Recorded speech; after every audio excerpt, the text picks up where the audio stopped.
there's good money, एक skill certificate मांगती है. One is aged care support worker, one is disability support worker.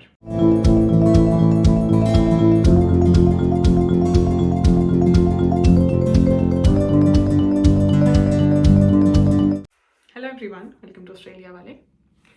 जब हम Australia migrate करते हैं स्टूडेंट वीज़ा पर, तो वी ट्राई एंड थिंक कि हम यहाँ पर ही काम करें, यहाँ कमाएं और अपनी फ़ीस खुद से भरें, ताकि we don't have to ask our parents for more money. लेकिन जो स्टूडेंट वीज़ा की वर्क रिस्ट्रिक्शंस हैं, वो एक बहुत बड़ा प्रॉब्लम क्रिएट करती हैं. तो अब इसके लिए हम ऐसी कोशिश करते हैं कि हमें ऐसी जॉब मिल जाए जिसका पे रेट काफ़ी अच्छा हो, सो दैट हमें हमारी फ़ीस करने में हेल्प, फीस भरने में हेल्प हो जाए. तो उसके लिए जो ज़्यादातर जॉब्स ऐसी होती हैं जिसमें देयर इज़ गुड मनी, वो आपसे एक स्किल सर्टिफिकेट मांगती हैं. जैसे for example child care worker या फिर सपोर्ट वर्कर. इस वीडियो में हम लोग बात करेंगे कि आप सपोर्ट वर्कर कैसे बन सकते हो. तो देखो, सबसे पहले when we say support worker, you need to understand by the name. Support worker मतलब जो लोगों को सपोर्ट कर रहा है, सपोर्ट देने का काम कर रहा है. तो अब यहाँ पर दो तरह की प्रोफेशंस आपको सपोर्ट वर्कर के अंदर मिलेंगे. One is aged care support worker, one is disability support worker. दोनों सेम है. तो सबसे पहले क्या होता है, सपोज एक सर्टिफिकेट 3 होता है, अगर आप ये करना चाहते हो. This called certificate 3 in individual support ageing and disability. आप ये this certificate is for around 3 to 4 months. 120 hours of placement होते हैं. प्लेसमेंट का मतलब इंडिया से बिल्कुल अलग होता है. प्लेसमेंट का मतलब है you have to do 120 hours free of cost. It's more like your training. जब वो 120 घंटे पूरे हो जाएंगे, आपको आपका सर्टिफिकेट मिल जाएगा आपके असाइनमेंट्स के साथ. तो certificate 3 ageing and disability will let you work as a support worker with people with disability and aged people. अब सर्टिफिकेट 3 तो हो गया सारे प्रोफेशंस के लिए. Now there is another certificate called certificate 4 in disability या फिर सर्टिफिकेट 4 इन ageing. अब आपको जिसमें भी इंटरेस्ट है आप वो कर सकते हो. I would advise go for certificate 3, क्योंकि एज्ड केयर नहीं पसंद आया तो you can switch to disability support worker. There is also a certificate called certificate 2 community support worker. I think आप वो भी कर सकते हो. बट देन अगेन आपको सब में you have to do your placement hours. तो I mean, I find personally certificate 3 individual support aging and disability better than others.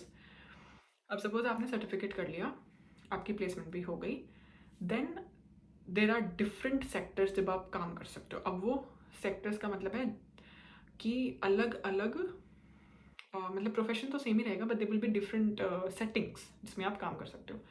जैसे सपोज करो अगर आप एक एज्ड केयर में काम करते हो, एक एज्ड केयर फैसिलिटी जहाँ पे 50-60 कमरे होते हैं, दे विल बी 50-60 पार्टिसिपेंट्स और 5-6 सपोर्ट वर्कर होंगे, right.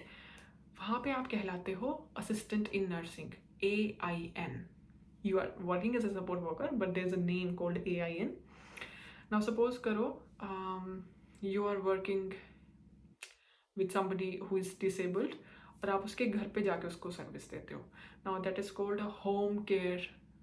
Its home care and the person who is giving the service would be called home care support worker, right? So it can be a support worker, it can be an aged care support worker, it can be a disability support worker, it can be assistant in nursing, it can be a home care worker, or just carer as Aussies call them. तो जिस जगह पर काम करोगे नाम वैसा ही पड़ जाता है, but it's again support worker. तो सर्टिफिकेट जब आपके पास आ जाता है, ऐसा नहीं है कि हम डायरेक्टली एकदम से we start applying for the jobs. We do, but वो और भी बहुत सारी चीज़ें मांगते हैं. एक अगर आप सपोज करो डिसेबिलिटी में काम करना चाहते हो, तो ऑस्ट्रेलिया में एक टर्म है called NDIS. NDIS is an umbrella जिसके अंडर बहुत सारी कंपनीज आती हैं, और ये कंपनीज अपने साथ कुछ पार्टिसिपेंट्स को रखती हैं. वो पार्टिसिपेंट्स वो लोग होते हैं जो किसी ना किसी फॉर्म में कोई भी उनको डिसेबिलिटी है, and then they you go to work, ठीक है।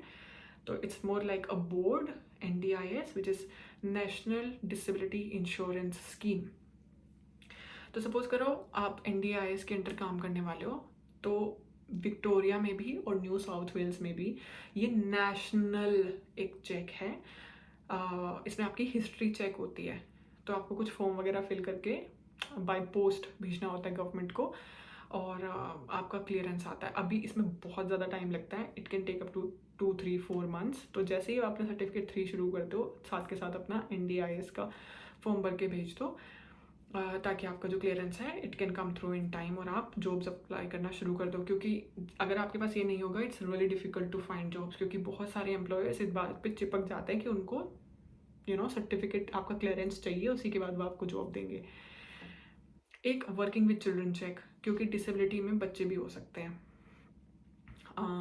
एक आपका पुलिस चेक, और आपकी वैक्सीनेशंस। तो वैक्सीनेशंस में आपकी फ्लू हो गया, कोविड हो गया, हेपेटाइटिस हो गया और मीजल्स हो गया, बहुत तरह की अलग अलग वैक्सीनेशंस होती हैं। आपको एम्प्लॉयर लिस्ट भी दे सकता है कि आपको ये वैक्सीनेशंस होनी चाहिए और इसमें से कौन सी कंपलसरी है जो होनी ही चाहिए, ठीक है। और ये जो आपके चेक्स हैं ये बाकी, अगर आप सर्टिफिकेट 3 करते हो, it is really going to help you, चाहे आप एज्ड केयर के साथ काम करो या फिर आप डिसेबिलिटी के साथ काम करो, and get all these checks done in time, and it's a good money, और इन डिमांड भी है प्रोफेशन, तो आई थिंक फ्यूचर में भी काफ़ी हेल्प करेगा। I hope you like the video and you like the content. If you do, you can subscribe to the channel if you like, and I'll see you in the next video. Bye bye.